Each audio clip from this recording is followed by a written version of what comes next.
All right, now for something totally different. And now for something completely different. So, this isn't really related to the car, but it is. It's not really part of the build, but it is. So I thought I'd film it anyway, for entertainment value. Just because, plus I needed to take some time out of my busy schedule of starting Facebook arguments to get something out this weekend, although no one really notices that I have a upload schedule. I doubt there's one person in the world who's like, oh my God, 113 Racing haven't uploaded their video this fortnight. I don't even notice that my favorite YouTubers have got a schedule, but apparently that sort of thing is important to the algorithm.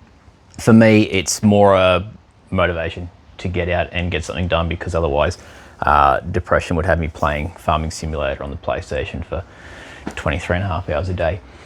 So I guess I probably should introduce the project, although you've probably seen a title or a thumbnail or something, so I guess you don't actually need me here, so bye. So now that the car is that distance off the ground, getting it on the trailer is slightly more difficult than it previously was. I've not had a problem in the past, and I probably won't have a problem in the future with getting it on and off the trailer. However, I've got a tilting trailer which tilts to about 7 degrees, which is pretty good depending on the angles. The ground doesn't deserve to be breathing. The air. I should just include as many references as I can in one video just for fun, although I'd probably never get anything done. It would just be constantly references. But anyway, so yeah, it does drive on and off, and my previous car was this low, and the one before it was this low, and it went on and off fine, but it does rub the bumper. And as much as my shit's ugly and I don't really care, I would like the option of being able to get it on and off without ruining it. So just a little ramp to extend out and basically come up this high and touch the tyre there, just so that I can get the front of the car off the ground and up onto the trailer without scraping, is going to be the order of the day. Because on a side note, I need to do a lot of work in this area, which is going to be aluminium, and I don't work much with aluminium. I can glue it together. We do quite a bit at work with like aluminium, like terraces, planter boxes sort of thing for landscaping, and I've welded a bunch of those together just with the aluminium in the MIG, and so I can do it, then I can make it strong, but aluminium MIG welds are pretty ugly. And I have the AC TIG under that barbecue cover over there with a fresh bottle of gas, and I have this long boy here. Now I've done no CFD analysis on this. I don't know its compressive and tensile strengths and its resistance to torsional bending. It's 50 by 50 by 6, and it looked pretty good on the shelf, and I said, yeah, give me that. So the whole thing could just fail spectacularly, but you know, I make more money that way. People prefer watching things fail than things succeed. So I need to basically make that out of aluminium, just like that.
basically where I'm at.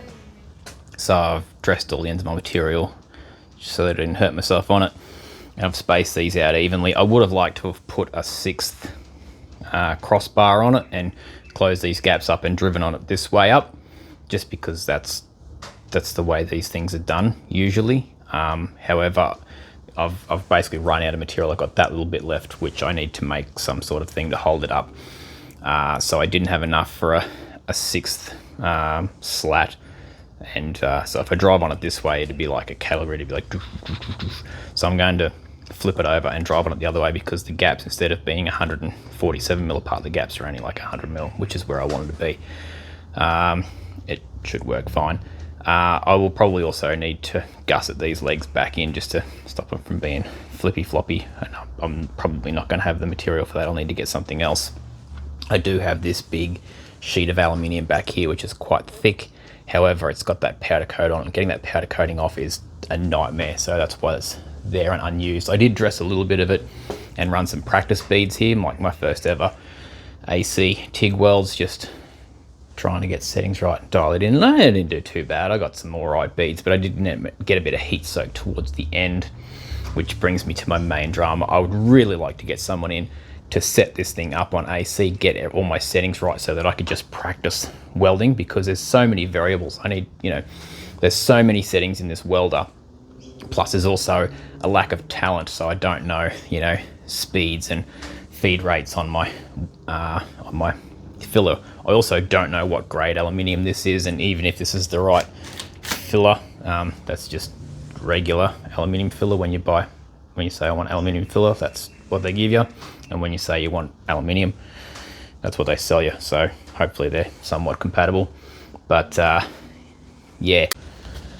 Okay, now everything was square before I put the earth clamp on. Hopefully I haven't bumped anything in doing that. This is probably one of the worst TIG leads. It's extremely stiff and heavy. Watching some troubleshooting videos of some guys that have got, super duper high-end kit, and I'm looking at them with like these super lightweight, super flexible like lines that these just like, come on man, that's just taking the piss now. That's right, I'll just straighten this up.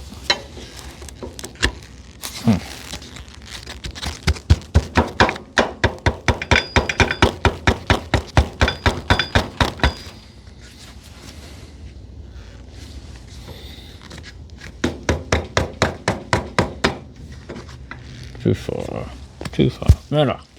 Good enough. It's only me going to be looking at it. All right, let's see how we go here.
Ah, you fucking idiot.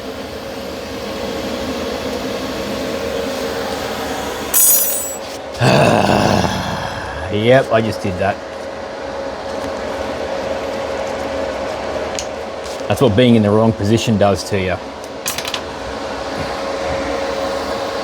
Let me get another tungsten.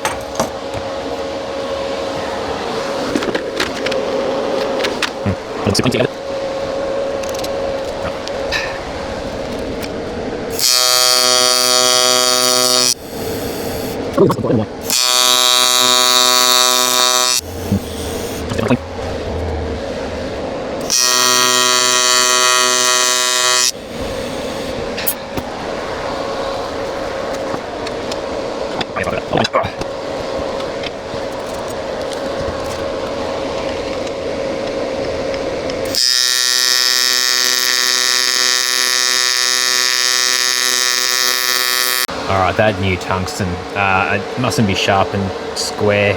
It's pulling one way, so I'm getting all the penetration on one side and none on the other. You can see it's sort of pulling around a corner. It looks, I don't know, it's out of focus. It looks better than when it's in focus. So I'm going to resharpen that tungsten and probably dress that other one that I dipped before, and we'll get back into it. It's happening.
Certainly not perfect, but I got it dialed in, and I'm pretty happy with what I got done here.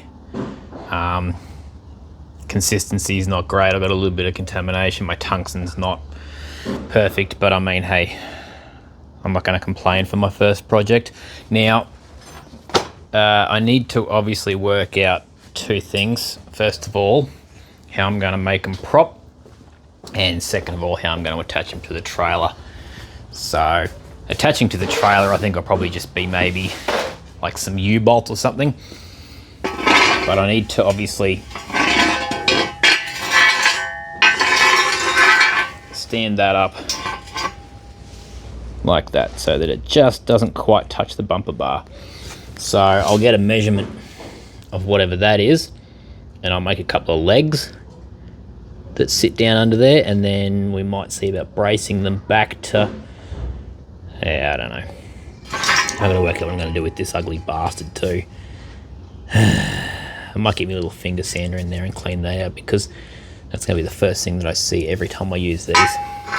So I'll get a measurement here, and I'll weld a leg on and hope it's strong enough.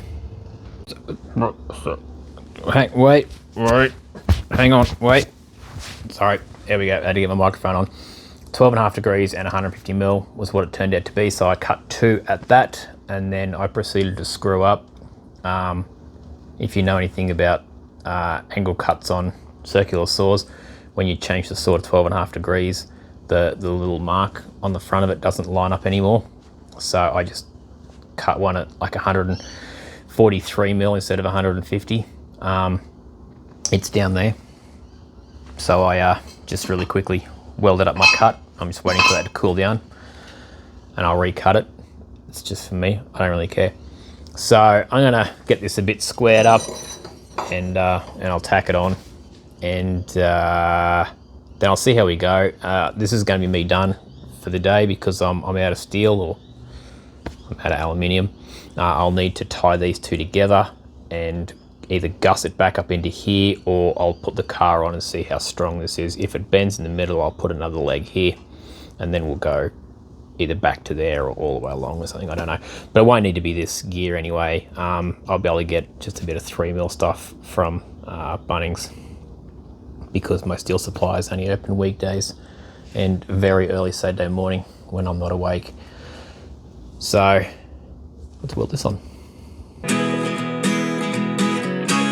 And even when you're next to me, I feel like you were gone. It's all the things you never showed. They're all the things I want to know. Secrets start in your heart so slow. But if you don't wanna tell me now, I guess I'll never know. But if you don't wanna tell me now, I guess I'll never know.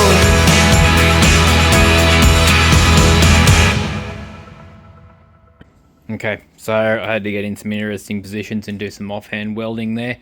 In case you haven't noticed, I actually weld left-handed technically, but I can also weld right-handed. Being an automotive fabrication, you need to be slightly ambidextrous. I did have a bit of a gap on the outside, so I welded it pretty cold and then did a flow pass over it to get it molten in there. Now, let's see if my measurements were right.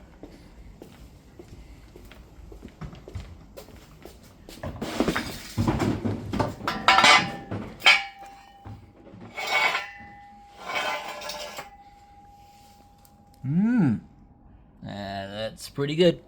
I think that'll work. So, that's today's side project pretty much done. I just need to bend that little guy when I put that fella in, but that won't be too bad. Bye.